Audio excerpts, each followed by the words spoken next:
it is sin to be sick. For all sickness is the result of transgression. Welcome to Kaalamang Pangkalusugan. Good afternoon, Doc. Good afternoon. And good afternoon po sa atin pong mga manonood. Isa na naman pong magandang araw sa lahat po sa inyo. And we are so thankful because once again, you chose Kaalamang Pangkalusugan for today. So as we start, let us pray with Doc Tam. Dakila namin Diyos, kami po ay muling nagbabalik ng aming pagkilala at salamat sa pagkakataon na itong bahagi ng pangkalusugan ay patuloy po na mabigyan ng daan at maraming mga kaluluwa ang maabot na makaahon sa banig o yung pagkakaalipin ng karamdaman. Tulungan kami, Panginoon, na manggaling ang katalinuhan at kaalaman dyan sa kaitaasan. Bendisyonan kami at patawarin sa lahat ng aming mga kasalanan at kami, Panginoon, ay lagi niyong samahan dahil kayo ang numero uno na dapat na maitayo at maipakilala ang kalwalatian sa pamagitan na maibalik ang kalusugan. Marami pong salamat, Panginoon, sa pagdinig sa aming dalangin. Pagpalain lahat ng aming viewers ngayon at lahat ng mga nakikinig ngayong araw ng Sabat. Marami pong salamat, Ama, sa pangalan po ng Panginoong Jesus. Amen. Amen. Mga kaibigan, isa na naman pong topic ang ating pong pag-uusapan ngayon. Ngunit bago po tayo magsimula dun sa topic na italagang pinakakaabangan din talaga ng lahat dahil pinag-uusapan natin, Dok, itong mga nakakaapekto sa ating pong buhay, lalo na tayo habang naghihintay tayo sa ating Panginoon. Ngunit bago po yan ay nais po naming batiin ang ating pong mga kaibigan na nanonood po sa atin, katulad po ni Sister Virgie Santos, ang Manila District 3, ang Women's Ministries, si Mr. and Mrs. Joel and Chona Hala. Maraming salamat po sa inyo pong pagtuon sa Kaalamang Pangkalusugan. Si Sister Rose Pasikatan, Nems Bunggaling. Nako, alam niyo po, meron ako Dok kilala na Bunggaling ang apelido. Hindi ko lang alam kung related si Brother J.N. Bunggaling. Maraming salamat po sa inyong panonood. Gayon din po si Eddie Lapus. I think, Doc, friend natin ito from Pampanga, right? Ano siya, kapatid siya nung aking balae. Ayun, ayan. Hello Uncle po. siya ni Ray Lapus. Ayun. Okay, ayan. Hello po. Mr. naman ni Aya. Ayan. So, thank you so much po, Brother Eddie, sa inyo pong panonood. Sister Helen Calara Manalang, Rosalyn Diaz, Merly Yanson, Glo Alcana, Minda Caraos, Ricel Araniego Bayona, Jerome Bastida, Noemi Mendoza Fetizanan, Ozel Perdigos, Elizabeth Erese, Edna Quietson Sinsay, Mirna Reguyal Cortez, Joe Mendoza, and Johan Gulchano. Maraming salamat po sa inyo pong pagtuon sa Kaalamang Pangkalusugan. At sa lahat po ng mga sumusubaybay ngayong araw pong ito, ay lubos po namin kayong kinagagalak na makita, kahit hindi po face-to-face, Dok, pero nakikita po namin ang inyo pong mga pangalan. Maraming salamat po. Ito naman, Dok, may mga bumabati din. Good afternoon po, Doc Tam and Sister Gladens. Lagi po akong nanonood sa inyo at marami po akong natututunan. Sabi ni Sister Rosalinda Marasigan, maraming salamat po. Ito naman, salamat po sa Hope Channel sa programang Kaalamang Pangkalusugan, isang programang punong-puno ng pag-asa sa ating lahat, lalo sa impormasyon tungkol sa 8 utos ng pangkalusugan. Sabi naman ni Hermenia Sararanya. Ito naman, Doc, happy Sabbath, Doc Tam and Sister Gladens. To all viewers around the world, God bless everyone and to God be the glory. Sabi naman ni Sister Lud de Asis. Ito naman, sabi ni Sister Daisy Relioso, watching from Goa, Camarines Sur. I'm always praying for your ministry. Maraming salamat po. It is very educational and full of informations to prepare us for things to come. Amen. Alam mo, Doc, ito, medyo mahaba ito, Doc. I think, kilala mo to, Doc. Yeah. Si Sister Rose Arugante ng Canada, sabi niya, nung mga previous nating mga, nagko-comment si Sister Rose, ang sabi niya, hindi na po normal living here in Canada. Abnormal na, lalo na ngayon na lumalamig na at winter is coming very soon. November, no fresh air sa loob ng bahay. Totoo yun, Dok. Walang ganitong klaseng scenery kapag may winter na.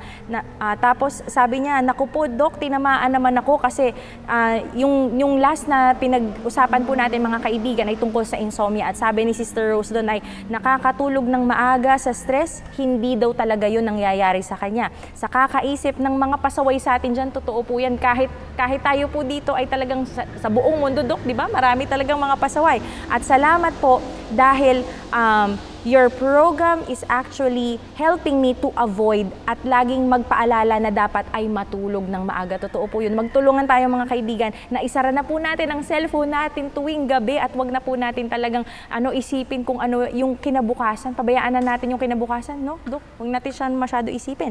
Ito naman, sabi din niya ay salamat Doc at Sister Glad sa mga sagot kasi sinagot mo, Dok, yung mga questions na nung mga past few episodes natin, and ang Pinas talaga is the best place to live. We praise God for that, Doc. That's why we are calling all our people, our kababayan from abroad, if they can come over here in the Philippines, start all over again. Especially during the time of crisis, Philippines is the best place to stay. Amen. Kasi we have all the whole year-round vegetables and fruits that we have nothing to worry. Marami tayong taniman dito. Kaya yung mga kababayan natin dyan sa Amerika o sa Canada, bumalik tayo sa ating pinanggalingan. Dahil ito yung pinaka-magandang lugar na fitted sa ating pangatawan. Amen. Thank you so much. Ayoko yung sobrang lamig eh. Ako din, Okay lang yun kung konti lang, sandali lang. Pero yung walang humidity, do. Pero pag sobrang tagal ang hirap eh. Sobrang lamig eh. Yes. Kaya Ayan. maraming matataba eh. Kasi siyempre pagka sobrang lamig, hindi ka pinapawisan. Totoo. Pangalawa, masarap kumain. So ang mangyayari ay kakaroon ka ng sobrang timbang. Kaya yun yung benepisyo natin dito dahil sa Pilipinas talagang maganda yung ating kapaligiran. Yung ating klima rito talagang blessed talaga mga Pilipino. May pagmamalaki natin to.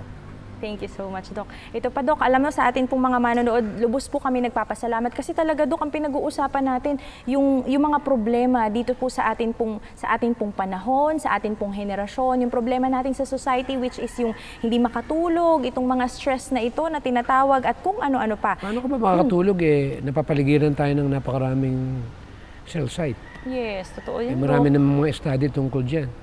Sa ibang bansa nga, may mga zoning na hindi mo pwedeng basta lagyan Pero ang point natin dito, why not just get away from that place? Marami naman lugar pa na mga kabundukan dyan na pwede namang mababa yung signal. Ayun. Kaya the more mababa yung signal, mas gusto ko yan. Kasi alam ko, Makakatulog ka ng maayos. makakatulog ka na maayos. Yes, totoo, Doc. Yung problema ng mga tao, pag walang signal, masama ang loob niyan. Kasi mahangot siya. Oo. Hindi ko makakontak kung sino man ang gusto Wala kong palang signal kontakin. dito. Yun yung kanilang number one na Problema. hinahanap. Yes, ayun. Kaya ito na, Doc, may nagsasabi din, Doc, thank you sa advice, Doc, sabi ni Vering Del Rosario. Sabi naman ni Merly Yanson, watching from Bacoor City. Happy watching from Leyte, sabi naman ni Vicky Benolaga. At Elani Ramoran, sabi niya, happy Sabat po mga kapatid, watching from Las Piñas. At ito, Doc, alam mo, Doc, meron tayong mga katanungan dito na bibigyan natin ng panahon sa atin pong mga manonood. Kasi for sure, yung iba po sa atin ay ganun din po siguro ang mga katanungan natin. Ito, Doc, simulan na natin. Doc, pag nasa handaan ba, okay lang bang kumain ng hindi vegetarian kapag walang vegan na handa? Depende. Katulad ko, vegan talaga ako for 35 years. Pag tumikim ako noon, una, sira yung track record ko. Pangalawa, hindi na ma-appreciate ng body ko. Pwedeng magkaroon ng withdrawal o pwedeng ma-allergy ako. Naranasan ko na yan. Papaliwanag ko na lang dun sa mismong naghanda na hindi na yun match dun sa system ko. At kung Adventist naman tayo at hindi tayo vegetarian, siguro hindi naman problema yun. Pero maganda pag-aralan natin para hindi naman tayo basta na lamang na paano tayo magiging Adventist pride na may pakita sa kanila yung difference ng healthy lifestyle. At kung ito yung ating may pakita na, pero to be honest, the reasons why napakahalaga na atin itong pag-usapan kasi yung tinatawag na hindi natin talaga po pwedeng gawin ito na parang kung tawagin nga natin test of fellowship. Kasi marami naman talaga yung hindi vegetarian. Yes. Alam nga naman kung hindi vegetarian yung kaanib sa iglesia ang tingin mo na, baka magmukha kang holier-than daw. Na hindi naman po pwedeng ganun.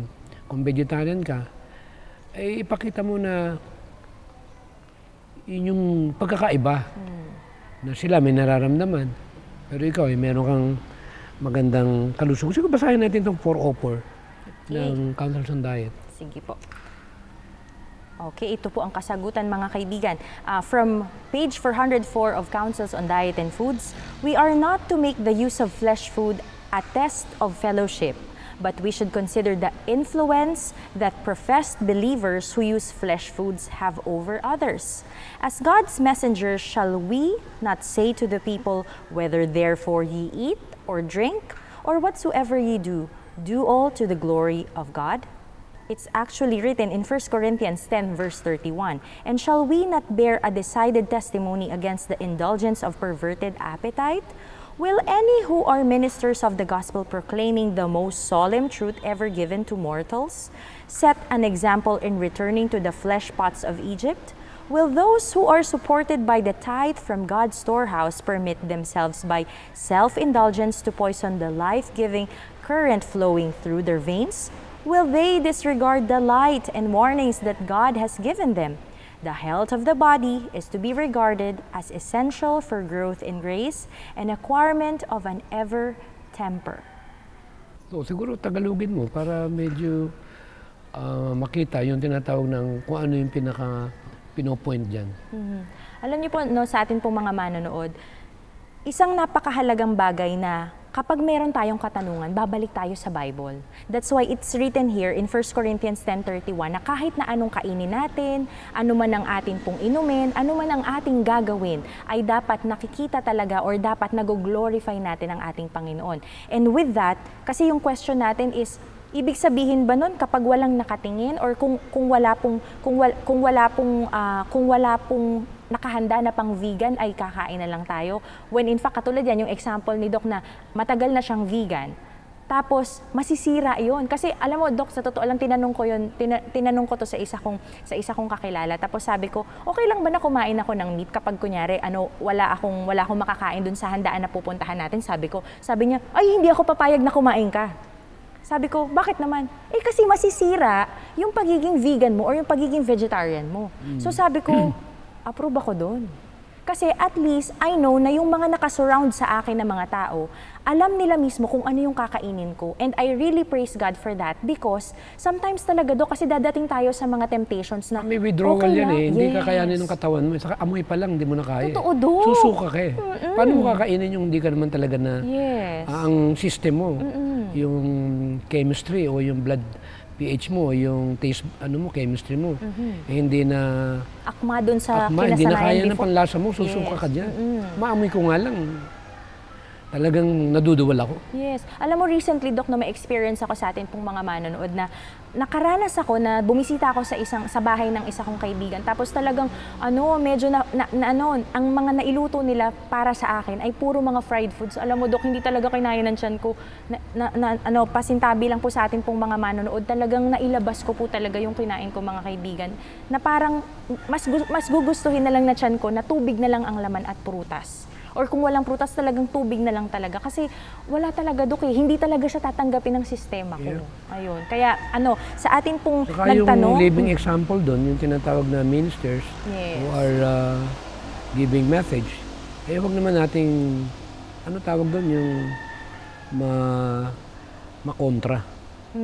Ibig sabihin yung kung paano mo hahandelin yung ganung mga senaryo. At saka yung parang binabaliwala natin kung ano talaga yung nakalagay sa nakasulat po sa Spirit of Prophecy at sa sinabi po sa atin sa Genesis 1:29. Kasi binigay sa atin yun ng ating Panginoon, di ba, Dok? Ayun. Kaya sa atin pong mga manonood, napakahalaga po na maging mapagmatsyag tayo. We need to be vigilant, we need to be open-minded, we need to be good followers and obedient followers and children of God in order for us to follow Him. Kaya pinapaliwanag dito yung who are ministers of the gospel, Will any who are ministers of the gospel proclaiming the most solemn truth ever given to mortals set an example in returning to flesh pots of Egypt? Tayo pa yung magpapakita ng ganung uri ng halimbawa na bumalik tayo dun sa pagkain ng flesh pots na alam na natin yung reason kung bakit din nakapasok ang Israelites dun sa Lupang pangako. Promised land. Yes. Saka dito sa ating patuloy na napakaganda kasing bigyan ng konting daan ito. Yung ang sabi nga rito, katulad natin, naimbita nga tayo, siyempre pinag-uusapan natin dito yung katotohanan ng napapanahon. Siyempre kung babalik tayo nung una, siyempre hindi pa naman talaga alam natin yung consequence o kung ano yung tinatawag na advantage or disadvantage. Siyempre ang Panginoon, nahatulan ka kahit ng mga disipulo. Nang dumating ang Panginoon sa libutan, kumakain sila ng flesh food ng isda Pero hindi pa nila alam itong katulad ng panahon natin ngayon. Yun yung pinakita ng ating propetisa na ang liwanag ay patuloy na lumalago. Kaya sabi pa nga sa 383 ng Counsels on Diet, those who use flesh meat disregard all the warnings that God has given concerning this question. They have no evidence that they are walking in safe path. They have not the slightest excuse for eating the flesh of dead animals. The curse is resting upon the animal creation. Yung sinumpa yung animal creation sa huling araw, 10 times nga Yes. Ang sakit na makukuha mo dyan. Ngayon, nabasa mo ito for example. Anong gagawin mo bilang Adventist na nakabasa nito? Itatago mo. Hindi Tapos hahayaan mo na lang na kumain ng flesh food yung mga kapatiran mo na alam mong sinumpa na ito sa huling araw. At pangalawa, habang kumakain ka ng flesh food. Ang pinapaliwanag dito ay dinidisregard natin yung tinatawag na warning ng Panginoon. Ang Panginoon ang binabanggit dito tungkol dito sa mga ganitong katanungan. At ang sabi, have no evidence that they are walking the safe path. Naku. How can you afford that? That's the reasons why we keep doing it, because we believe that we are getting close to the second coming of Jesus Christ. Amen. That we need to understand fully kung ano yung diet natin before dumating ang ating Panginoon. Kaya nga sa 381 o 382 ng Counsels on Diet, those who are waiting for the coming of the Lord, meat eating will be out. Will be done away. Panginoon naman sino ba nag-iintay? For example, darating na nga Panginoon, kaya nga yung mediations niya sa Heavenly Sanctuary, ay napakahalaga na malaman natin yung proseso ng sanctification process. Kaya kapag aaralan natin yung page 59 ng Counsels on Diet, at pag-aaralan natin yung under the chapter sa Counsels on Diet, Diet and Spirituality, and the relations of diet into morals, ay makita natin doon sa sanctification process ay may relasyon yung tinatawag na pagbabago ng panlasa.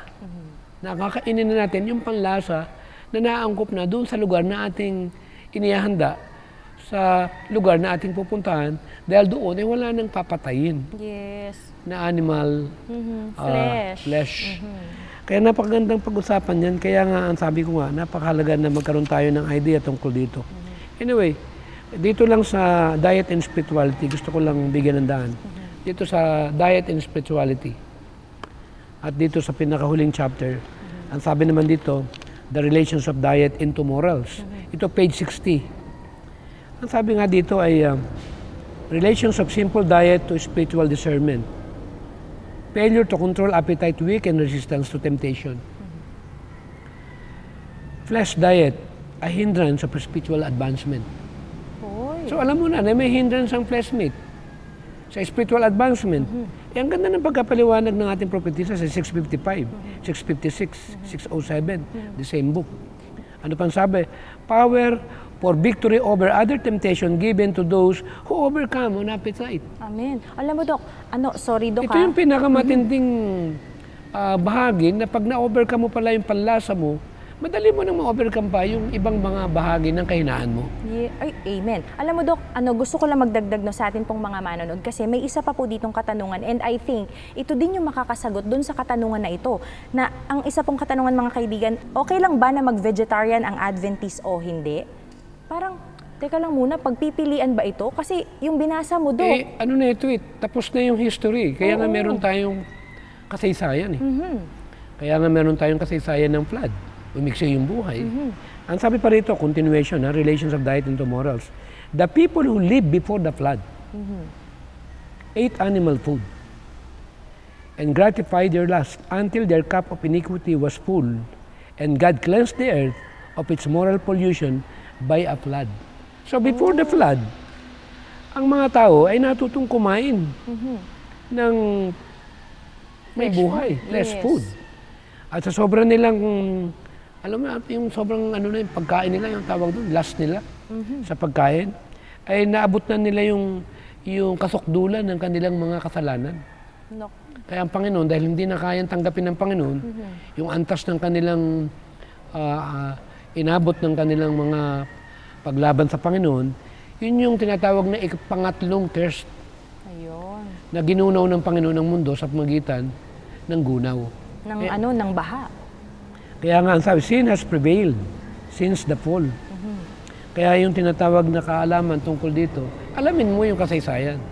Ngayon, kung babalik ka at pag-aaralan natin itong kasaysayan, hindi na natin pagtatalunan kung dapat ba o hindi dapat na mag-vegetarian kung 7-day Adventist ka. Dalawang Adventist sa loob. Isa magre-reforma at isang ayaw magreforma. Ngayon, saan ka? Yes. Kita naman natin si John Schappenberg, 100 years old. At yun ang talagang... Ang linaw pa ng utak niya, walangan salamin 2020 yung vision niya. At talagang 100% vegetarian. Yung ating magulang na pinanggalingan, yung DNA natin, si Eva Tadan, 932 years. Hindi naman tumikim ng flesh food yan, hindi naman sumamay doon sa karamihan Isipin, before the flood, natuto nang kumain ng flesh food ang sangkatauhan. Pero nag-compromise ba si Eva Tadan? Hindi. Si Noah, nag-compromise ba? Hindi. Kaya 950 ang buhay nila, si Matusela. Kaya pag-uusapan natin itong dapat mag-vegetarian, dapat lang. Bakit? Tingnan natin si Ellen G. White. Hindi man biglaan yung pag-vegetarian niya, pero talagang pinatunayan niya Yes, na naging siya. faithful talaga siya. Amen. Na nung natutunan niya yung kagandahan ng pagkain ng natural, hindi na niya iniwanan. Amen. Alam mo, Dok, ang sarap mabuhay, no, sa atin pong mga manonood. Ang sarap pong sumunod sa isang Panginoon na alam niya kung paano niya tayo ginawa, kung ano yung makakabuti sa atin. Kasi alam niyo po, sa atin pong mga manonood, itong mga dinadanas natin katulad yung insomnia, itong pag-uusapan natin ngayong araw na ito na tungkol sa stress, because our topic this day is about life and stress. We are talking about this kasi ito yung mga hindi nakakaganda. Ito yung mga nakaka-disrupt, nakakahinto ng kung paano tayo dapat mabuhay habang naghihintay sa ating Panginoon. Kasi Dok, di ba, ang stress, Dok, naranasan mo na ba yan ngayong week, Dok? Wala naman taong exempted yan Yes. Lahat tayo merong stress sa mga tauhan. Stress dito sa kapaligiran, lalo na pag nagda-drive ka. Kaya nga yung mag-drive, hindi biro yan Kaya nga kung mami-minimize ko lang na maiwasan ko yung magpunta sa syudad, mas pipiliin ko na dito na lang dito sa tahimik na lugar. Kasi may stress talaga yan. Yes. Kaya depende sa choice mo. At stress din yung tinatawag na yung natutulog ka. Pasensyahan may mga pag-aaral na itong air condition, lalo na pag-close talaga lahat ng bintana, positive ion yan. Ito pala, I consider ito as carbon dioxide at the same time. Mas grabe pa dahil paulit-ulit siya. Yes. Then what's the difference yung naninigarilyo ka? Wala. Carbon dioxide din yan, o carbon monoxide. Kaya doon sa mga nakikinig ngayon, mas maganda yung buksan yung bintana. Accordingly, sa Healthful Living at sa counsel ni Mrs. White, alam mo pag na-addict ka na sa aircon, hindi ka makatulog pag walang aircon. Totoo yan, Dok. At napapansin, parang bitin lagi yung ano mo. Yung tulog mo. Yung paghigop mo ng paghinga. hangin. Nagugulat ka na lang bila nagigising ka. Which is, yan din, Dok, ang na-experience ng mga taong naninigarilyo, mga kaibigan. Pag hindi nakapanigarilyo, ang nangyayari po ay nahihirapan silang huminga kasi nga dependent na sila doon sa nalalanghap nila, doon sa sa pinakasigarilyo. Kaya, Dok, napakahirap Kaya ang talaga. sabi nga dito ni ating propetisa, dahil one of the 8 laws of health yan, yung fresh air, ang sabi, it is truly a sin to violate the laws of our being, as it is to break the 10 Commandments. To do either is to break God's laws. Those who transgress the law of God and in their physical organism will be inclined to violate the law of God spoken from Sinai. So ibig sabihin, isang talagang totoong kasalanan ay yung pagsalangsang dito sa laws of health. Para ka rin nagkasala sa pagsalangsang sa utos ng Diyos. Yes. Kaya nga ito, Dok, pag-uusapan na natin mga kaibigan ang life and stress. At ano ba, Dok, yung ibig sabihin nitong stress na ito? Abay, mabigat ito dahil ito yung reaction ng ating katawan na, di ba, meron tayong tinatawag na reaction lagi. Ngayon, depende kung positive reaction or proactive or negative. na nagkakaroon ito ng tinatawag na bahagi dito sa ating katawan at sa ating mga emosyon. Na kung pagkaminsan itong bahagi na ito ng pagpapatakbo o management natin, ay kailangan natin itong maintindihan at makakuha kung ano yung dapat nating paano tratuhin yung mga dumarating na yan sa ating buhay. Yes, ayan. Thank you so much, Doc. Alam niyo mga kaibigan, according to Cleveland Clinic, stress is a normal reaction the body has when changes occur.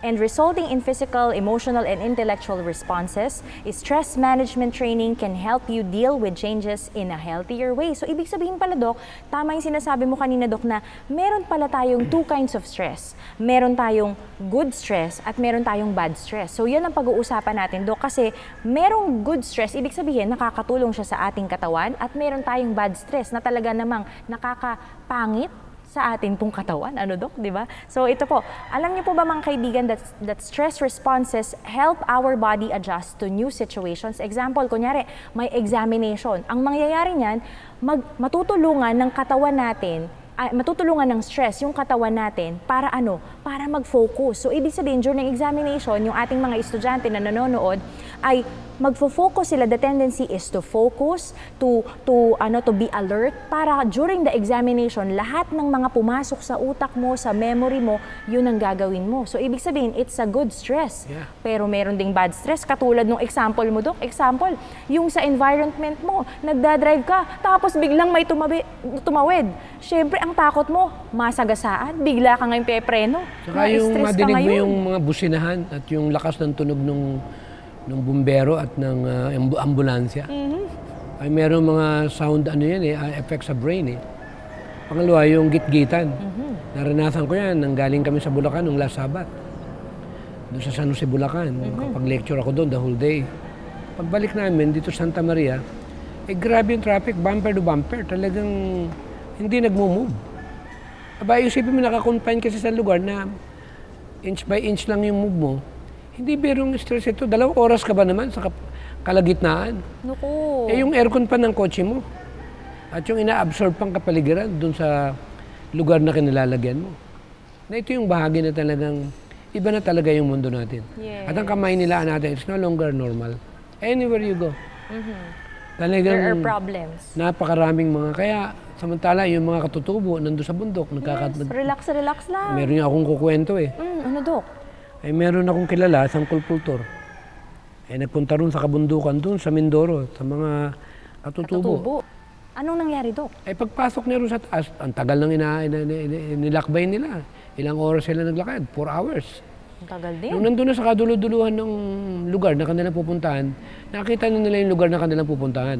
At nakita nila yung mga tao, nagbibiruan, nagtatawanan. Ang unang tanong ng kulpultor na ito, kamusta po kayo? May problema po ba kayo dito? Alam niyo ba, sagot ng katutubo? Ano ba yung problema? Hindi namin alam kung ano yung problema. Kayo po, may problema ba? Hindi nila alam yung problema. Kasi una, may ilog sila. Yes, may dagat sila, may isda, may gulay sila, may buko sila, may gulayan sila. Ano nga naman ang problemahin nila? Araw-araw kumakain sila, magkakasama sila ng pamilya nila. Pangalawa, sariwa yung hangin nila, may tubig sila. Ano pa nga naman ang problemahin nila? Ang problema nandito sa Manila. Totoo, Dok. Kumpleto na, wala na silang hahanapin pa doon. Kaya nagulat ako nung sabihin na ano ba yung problema? Hindi po namin alam kung anong meaning ng problema. Na-challenge yung kulpultor. Parang gusto na rin yan doon na rin tumira. Ayun. Gusto ko na rin doon tumira, Dok. Kasi mo free from stress. Yes, wala kang problema. Hindi mo nga alam kung anong ibig sabihin Yung stress ng naman problema. talaga. Ano babayad mo sa kuryente? Totoo. Anong kakainin ano ibabayad mo sa tubig? Anong pang grocery mo? Kung may kotse ka, kung binamantlihan mo pa, Totoo. magkanong hulog niyan? Maintenance mo pa. Gugusalinahan mo pa yan. Maya-maya, lalapit yung anak mo. Tuition pay. Oo. Oh. Totoo, Dok. Tapos biglang may sakit. Kailan dalhin sa emergency? Pag minsan, Dok, pag may pang-date pa yan, sasabihin, Daddy, Mami, pwede bang manghingi ng pang-date? Gagawa pa ng istorya na kailangan bumili ng ganun. Hindi naman pala. Ikaw ngayon, bilang ama, maghahanap ka ng paraan para masustentuhan mo yung anak Totoo, Dok. Naranasan ko nung bata ako yan, nagkasala ako dyan. Hindi kami binibigyan ng baon. Tapos may gusto kong i-date, Eh, no? gusto kong kumain ng masarap na merienda. Ayun. Hindi pa uso yung mga Pagkain. date nung Oo araw. nga. Wala pa palang Oo naman, ganun. huwag ka naman ganyan sa edad namin, respetuhin mo kami. Sorry, Dok, Ang sorry. pinopoint ko lang sa'yo, nung panahon na yun, gusto kong bumili ng mga Pagkain na pagkain. gusto mo. Kaya gagawin ko sa parents ko, sabihin ko sa mother ko, bigyan nyo nga po sa bibili kami nung ganong, yung kailangan namin sa school. Para lang ginawa magkaroon mo ng excuse extra. yung school, okay. Pero humingi na rin ako ng tawad doon. At for sure napatawad ka na, Dok. Ayan. Alam mo, patawad Dok, no, naman. ang ganda ng mga experience na sa atin pong mga manonood. And for sure, meron din po kayong mga kanya-kanyang mga experiences. So we are actually encouraging you to send your comments, your experiences, your suggestions, and topics that you want us to discuss here in Kaalamang At may Pangkalusugan. mga tao naman, for example, stress ka, may problema ka, mga kapitbahay ka. Oh, Ang gagawin mo, yung stress mo, ibabahagi mo pa sa kapitbahay mo, mali yan. dumagdag ka Ang pa. problema ng mga kapitbahay ito, pagdating ng kapitbahay, anong problema mo? Totoo, yan At ang... tanungin pa yung problema, Oo. di i-relate na. At pag nirelate na yung problema, ang tawag dito marites. Yun na. Pag inirelate yun yung problema ng kapitbahay, gagawin naman nung marites, pupunta sa kabilang bahay. Ikukwento ko yung problema ng kapitbahay. Patay ka. Kumalat na yung problema, Oo stress. nga. Naku. Talagang, ito na talaga yung problema, Dok, kasi kumalat na talaga. Kaya kailangan talaga, pag may problema ka, sarilinin mo na lang. Ipanalangin na lang Huwag natin, mo nang Dok. mandamay pa ng iba. Yes. Kunyari, ayan. gipit ka sa pera. Lahat na lang ng kaibigan mo, tatawagan mo. Naku, Paano kung gipit din yun? nakadagdag ka Pero pa may sa... good news. Oh, ano, Dok? Ang Gusto ko yung good news. Ang pera, kasi yan ang problema ng buong mundo ngayon. Ang good news, ang pera ay laging available.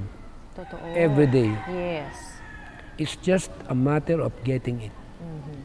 Kaya kung alam mong hanapin yung pera, at alam mong budgetin ng pera, at alam mong pahalagahan ng pera, na gamitin sa tamang kapamaraanan, hindi ka magkukulang. Amen. Kunyari, meron kang 30,000 a month. Huwag kang gagastos ng sobra dun sa 30,000 a month. Totoo yan, Dok. At least 10% doon, itabi mo. Yes. Ganun sa mga Chinese. Huwag mo ubusin yung 30,000 a month. Oo, Kumuha ka wag ng kasi sobra sa 3,000, huwag mong income galawin mo. yan. 27 lang gagastusin ko. Yes. Next month na naman, 3,000, tinabi mo na. After 1 year, may extra ka. Pagdating ng Pasko, Merry Christmas. Happy holidays. Ayan ngayon, ang problema, pagka yung 30,000 mo, dadagdagan mo pa ng credit card. Naku, Dok. Dahil Swipe bumili na ka ng swipe. extra na nagandahan kang bili, na wala ka namang extra budget. Naku, Ay di problema yan. Kung Yes. tatawag ka ngayon sa iyong mga kamag-anak. totoo yan, Dok. Tapos Problema kain ka na ng nila kain yung ng junk problema food. mo. Kain ka ng mga flesh. Na high blood ka ngayon. Kailangan may emergency. Di mahihirapan ng mga pamilya mo. Tatakbo ka ngayon sa hospital. Naranasan namin yan. Biglang na high blood yung kapatid ko. I'm sorry. Di dinala sa hospital para kailangang i-check up. Siyempre, lahat ng pamilya dala dito. Yun yung tinatawag na kailangan natin talagang matuto na magmaneho ng stress. Yes, ayan. Ako actually, wala naman akong stress eh. Ang stress ko, normal stress. Pero yung nasa kapaligiran ko, pag hindi talaga ako marunong Mag-manage ng stress. yung salagin. Talagang yung panghawi, kumbaga. Pero anong panghawi ko? Pagka binibigyan ako ng stress, Ano, Dok? ang stress naman nila pere. Hanggat kaya ko, Ayun. Alam mo, Dok, stress ako. aabutin ko talaga. Sabi Ako, ko, Dok, Panginoon, stress talaga dagdagan mo ako. na lang yung blessing ko. Kasi talagang mabigat itong bakbakan na ganito. Kaya nga, Dok. Aba, Pero hindi Dok, biro. ulitin ko ulit, stress talaga ako, Dok. Mamaya, Dok, mag-usap Kaya tayo sa sabi ko ating nga mga kaibigan. Lord, give me more. Ayun. Amen. Para sabi ko, sky's the limit. Sige, pasok kayo. Sige, basta, Dok, may problema ako, Dok. Pero binibigyan ko sila ng lesson ngayon. Ayan, sige. Alam niyo mga kaibigan, stress is actually becomes a problem when stressors continue without relief or periods of relaxation.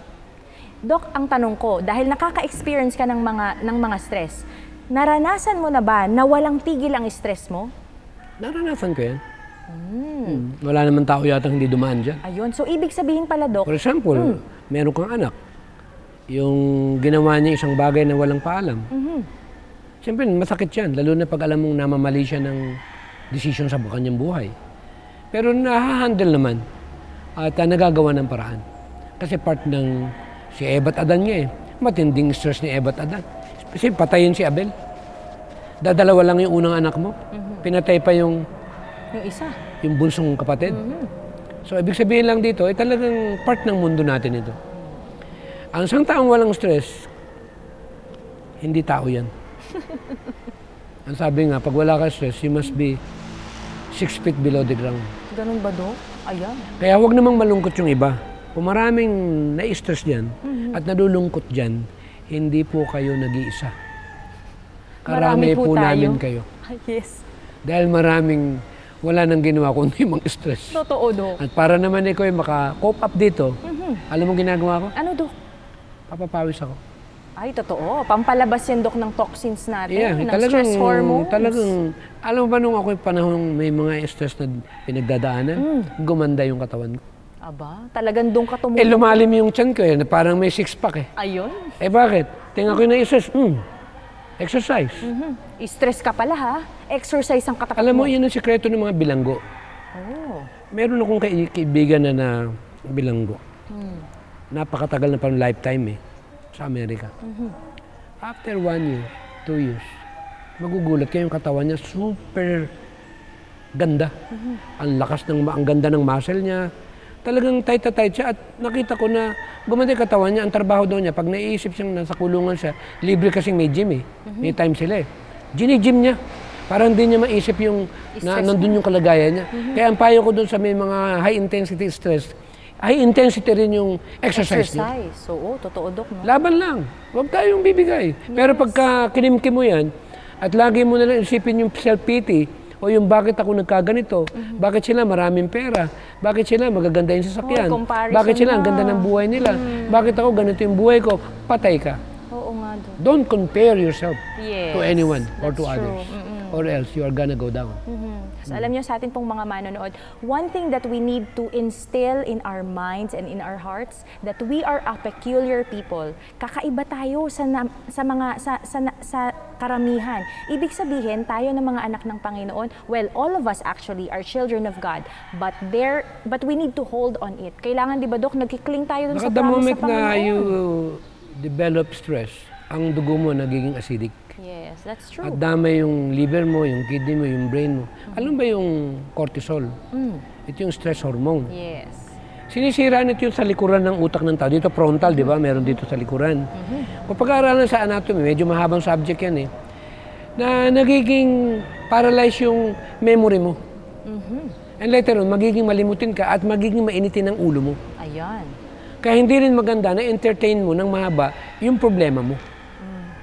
At ang unang kasagutan dito, kalimutan ko na ngayon, ano bang maibe-benefit sa akin yan? Wala nang maitutulong yan. Mag-exercise ka ngayon. At ang ginagawa ko, umiinom ako ng green. Kasi ang green, talaga ite-turn ng acid ng katawan mo into alkaline. Ayun. Iinom ka nito ng dahan-dahan. And at the same time, pinaka-the best. Matthew 11:28. Yes. Kneel down and ask the Lord for help. Because as human, we can't do anything. Dahil tao tayo, hindi natin kaya ang pakikipagbaka sa modernong kapaligiran. Kaya yung mga nasa probinsya, less stress yan. Kaya blessed yung mga taga-probinsya. Yung may sariling palayan, may sariling gulayan, yung nakakahingian sila ng gulayan sa mga kapitbahay. Ito yung tunay na kayamanan, yan ang totoong buhay. Naranasan ko yan nung panahon na kami nandun pa sa probinsya, sa Bulacan. Diyan ako pinalaki ng aking magulang. Amen. Kaya saludo ako sa mga taga-probinsya. Pasensya na doon sa mga taga-Kamaynilaan. Dahil alam ko yung inyong pinagdadaanan. Hindi ganun kadali yan. Yes. Alam mo, Dok, saying that yung mga experiences na yan sa atin pong mga manonood, according to WebMD, stress can play a part in problems such as headaches, high blood pressure, heart problems, diabetes, skin conditions, asthma, arthritis, depression, and anxiety. Isipin nyo, mga kaibigan, yung simpleng stress, yung simpleng problema natin ay ganun na pala kalayo or ganun na kalawak yung effect niya sa atin pong katawan. So, Mayo Clinic states also that stress that's not dealt with can lead to many health problems such as high blood pressure, heart disease, stroke, obesity, and diabetes. And also, American Psychological Association says stress may make pain, Bloating, nausea, and other stomach discomfort felt more easily, and vomiting may occur if the stress is severe enough. Isipin mo, Dok, ang dami na pinaka-problema ng ating katawan kapag tayo po ay naging alipin itong problema natin or ng Kung pagka minsan stress. naman, na-stress tayo din naman ang gumawa ng stress Uy, natin. totoo yan, Dok. Eh di huwag kang gumawa ng stress sa buhay mo. That's true. For example, ayaw mo magbayad ng monthly dun sa credit card mo, hindi mo gamitin. Yes, itago mo. Di ba, Dok? Ito pa, Dok, ang katanungan for sure ng marami, ano ba ang nangyayari sa ating katawan kapag meron tayong stress? What happens to our body, mga kaibigan? The body's autonomic nervous system controls our heart rate, breathing, vision changes, and more. Its built-in stress response, the fight or flight response, helps the body face stressful situations. And when a person has long-term or yung chronic stress na tinatawag, continued activation of the stress response causes wear and tear on the body. And Wow. physical, emotional, and behavioral symptoms develop. So, ibig sabihin pala, Dok, Matindi ito, itong Yes. wear and tear na ito. Talagang sisirain ng katawan mo. totoo. Kaya marami yung pagka nagkaroon ng depression yung nandun na, sa sobrang tagal, yung chronic, nagkakaroon ng tinatawag na depressed na. Ito yung tinatawag na matinding epekto nito. Kaya nga si Ellen G. White, meron din binanggit dito, hindi nahuhuli lagi tayo. Ang sabi niya dito sa Upward Look 102, pakibasa. Okay, sa atin pong mga manonood, ang nakasulat po dito, sadness deadens the circulation in the blood vessels and nerves and also retards the action of the liver. It hinders the process of digestion and of nutrition and has a tendency to dry up the marrow of the whole system. Isipin mo Yung doon. deaden. Ano sa Tagalog yung deaden? Naku, nakakamatay yun doon. Nakamatay. Nakakatakot. Talagang, mga kaibigan, kailangan nating ihinto Kaya ang maraming negative nagpapakamatay, stress. to be honest with you. Totoo yan. At sa ngayon sa pag-aaral, ang isa sa cause ng depression, gadget pa rin eh. Hoy, yes. Pasensya na. Kaya doon sa mga nauhok dyan, sorry. Kailangan natin talaga na magdesisyon. Kaya nga ako, ito lang ginagamit ko eh. Akala ko ako lang yung ganito eh. May iba na rin kilala pala. Ninong ko pa. Ito lang din ginagamit eh. Aba. Dati siyang may Android. Pero ang tanong, bit niya na kaya? Mas Kasi safe yan sa napakahirap yung kalusugan. Ganun ka ng ganun. Totoo, Dok. Damay yung mata Ganun ka mo. ng ganun. Tumingin ka lang sa YouTube eh. Maya-maya, magluluha ka na eh. Tuloy-tuloy. Kaya ginagawa, sinasara Kain ko na na lang. yung 2 hours mo, 3 hours Lulukuhin mo ako. Naghihirap ako mula pagkabata. Hindi ako binigyan ng pamasahe ng parents ko nung high school ako. Dahil kung gusto ko raw mag-aral, dahil may bukid talaga kami. May truck nga kami na brand new na Bedford during that time eh. Pambiyahe ng bigas sa Isabela. And sabi ng father ko, hindi pa ba sapat itong bukid natin? Meron naman akong kahit pa paano na pinagsimulan. Bakit kailangan nyo pa yan? Kasi ang father ko medyo may pagka-extreme yan eh. Tataas lang daw yung pride. Paramihan daw na matataas ang pinag-aralan, akala mo kung sino na. Pero, Dok, may point Pero ang tatay mo, Dok. samantala yung nanay ko, grade 3 lang ang tinapos niya, namatayan na hindi nagalit man lang, lagi nakangiti, masaya siya. Just imagine, parents ko yan. Namatay 94 years old. Hindi ba sabi ni Miss White, yung namatay ng 3 score and 10, Yes. 4 score and 10, they'll be assured that they will be resurrected. Amen. Kaya ako'y nakakasiguro na may representative tayo. Ang tanong nga lang doon, ang masakit nito, nung bago mamatay ang mother ko, Ano, Dok? sabi niya, tagumpay, hayaan mo na ako. Anyway, we'll see you naman. Makikita naman tayo pagdating ng Panginoon, sabi niya. Amen. Ang mabigat yung pinangako ko sa Panginoon. Ano, Dok? Nasisiguraduhin ko na makikita ko yung mga magulang ko. Kaya sabi ko sa Panginoon, alam ko may pinagdadaanan ako. Lahat tayo may mga trials sa buhay.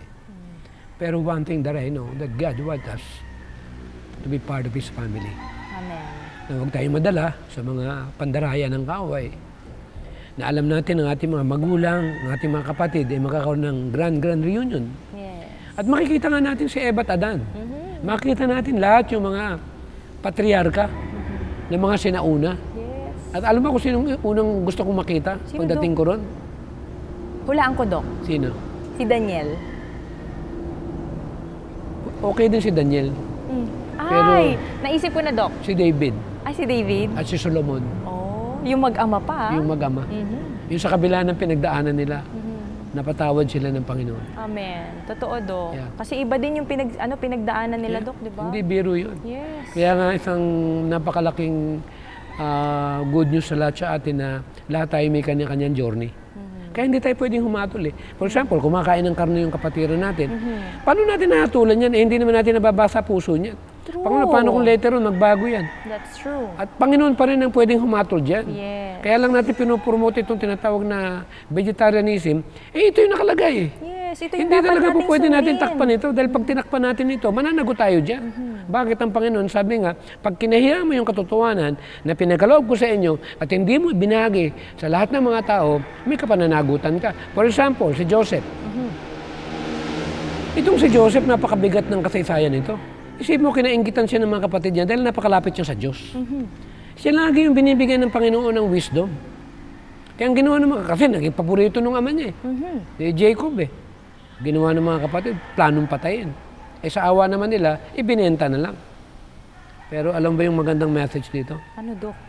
Itong 12 magkakapatid na ito, talagang napakalaking kasalanan yung ginawa nila, gawa ng inggit. Pero iba-iba yung magulang nanay nila. Hindi sila pare-parehas ng nanay. Ang maganda sa nabasa ko, ito palang iba't ibang relihiyon. Kay Katoliko ka, kay born again ka, iba-iba lang yung religion natin. Anak tayo ng Panginoon. Amen. Ang tanong dito, ang nagre-represent ng Joseph, ang Seventh-day Adventist, tayong binigyan ng wisdom. At darating ang time, lalapit sa atin yan. Alam ba na makarami tayong mga kapatid sa iba-ibang pulutong na nagtatanong sa akin, paano ba mawala yung aking hypertension? Nung nagsipag-vegetarian, nawala yung high blood nila. Totoo yan, Dok. Meron niya ako yung open heart. Babanggitin ko ha, si Dr. Velasco. Yung open heart, 3 days. Naka-ready na. Ang ginawa ko, binigyan ko ng katas ng bawang na may ginger at may lemon. Tapos nun, sabi ko, huwag ka nang kakain ng anything na flesh. Mag-vegetarian ka. Mag-fasting ka muna. Hindi na na-operahan hanggang ngayon. Okay na yung heart niya. Amen. Pero nagpatuloy siya sa pagbe-vegetarian. Ang tanong ko, ang point ito, itatago mo ba yan? Hindi. Katulad ni Mr. Purpura. Nakakonfine sa Manila Sanitarium. Eh, binebenta yung bahay, pambayad daw dun sa, ito, binabanggit ko, totoo to, kaya kong hirap si Mr. Purpura, hindi ko alam kung buhay pa siya kasi almost 30 years na, 25 years na. Taga-Infanta Quezon. Ang ginawa ko, pinalinis ko yung bituka, pinadumi. Pinainom ko ng mataas na magnesium. Kasi kailangan yan para ma-relax ang heart. Aba, nung kinabukasan, nung lumabas lahat yung dumi sa katawan, biglang nawala yung bigat ng nararamdaman niya sa dibdib niya. Akalain mo ba namang tumakas sa hospital? Tumakas. Bakit tumakas, Dok? Pumunta sa Pasig, hinanap ako. Aba. Nung hinanap ako, nagandahan daw siya pakiramdam, baka turuan ko daw siya. Ayaw na umalis doon, baka daw po pwede ampunin ko siya kahit 10 araw. Inampung ko naman. Hindi na operahan yun, nakasave. Ang tanong, itatago mo ba yun? Hindi, Dok. Kailangan ibahagi natin. Samantalang unang-unang sekreto, kumain ng tama. Yes. For example, hindi mo pa kaya mag-vegetarian. Manahimik ka. Paano yung mga iba na gusto naman? Yes. Ay na-impluensyahan mo lang. Kaya ang point natin dito, magtulungan tayo dahil we are family of God. Amen. Kaya ako ganito magsalita, unang-una, pag miyembro ka ng kapamilya, may karapatan ka.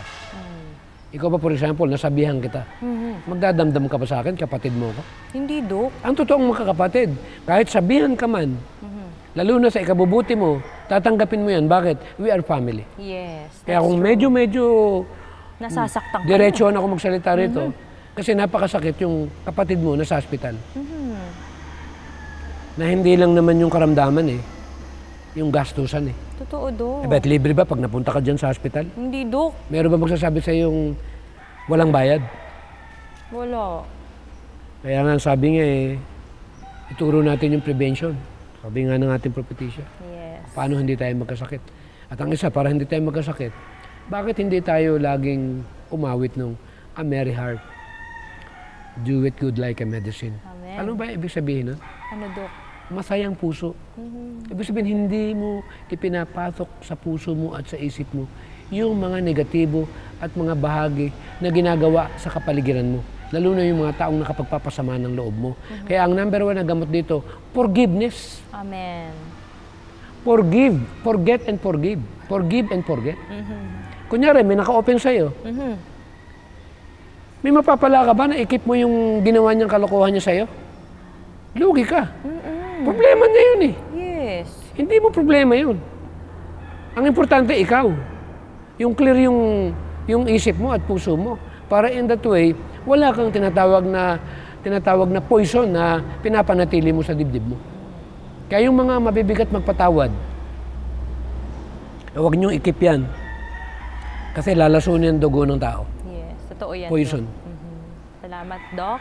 And sa ating po mga manonood, no, ang dami po natin pinag-usapan tungkol sa buhay, tungkol sa stress, and marami pa po tayong pag-uusapan regarding sa stress, mga kaibigan. Kaya subaybayan niyo po ang aming pong next episode, next Saturday, dahil pag-uusapan po natin ulit itong life and stress. Dahil hindi doon nagtatapos yung pinag-uusapan natin regarding sa stress, sa good stress, sa bad stress, ano ba yung causes ng stress, yung mga symptoms, at ano yung mga apektadong mga parte ng ating pong katawan regarding sa stress. Mabigat ito eh. Alam mo kung bakit? Gusto magbanggit ako ng ilang stress. Naku, sige, Dok. Stress sa biyanan. Naku, napaka-specific, Dok. In-laws. Stress sa manugang. Patay. O sige. Okay. Napaka-specific Matindi. talaga, Dok. Oo. Matindi Sige, to. Dok. Oo. Sige, Dok. Stress Saan? sa trabaho. Yes, totoo yan. Paano kung hindi mo gusto ugali ng amo mo? Eh, wala ka pang bayad ng apartment. Totoo Pinitiis mo lang yung trabaho mo. Just for the sake of mabuhay ka. Naranasan ko yun sa Amerika. Talagang kahit na stress ka, titiisin mo. Bakit? Nandun ka na eh. May binabayaran ka eh. Pag wala kang income, paano yung apartment mo? Kakatok yung landlord mo. Totoo yan. O, time to pay na. At hindi lang yun. Pagdating nung bayarin mo, eh doon ang auto namin, hulugan. Pag hindi mo hinulugan yan, first month pa lang, padadalang ka ng sulat, tatawagan ka, i-stressin ka. Totoo yan. So another stress yun, Dok. Nakaapat na tayo. Mabigat. Stress and yung money and Ang finances. pinakamabigat ito, Ano, Dok? stress sa pera. Oy, totoo yan. Ang pera, necessity. Dahil nabubuhay tayo, we are run by money. Yes.